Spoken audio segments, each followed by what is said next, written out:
Oh my, it's Tuesday at 2. Everybody's talking about the coronavirus. What do you think about the virus, Marjorie? Well, I'll tell you what I think about the virus. The virus has got the interest rates down. It's got buyers out buying houses. I wrote an offer today. We were the 11th pre-home inspection. So there are probably going to be at least 11 offers on this house.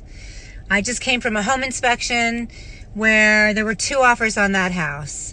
So the atmosphere, it's a little rainy, the trees aren't green yet, the azaleas are not out. My message for you today is if you're a seller, please, please, please get your house on the market.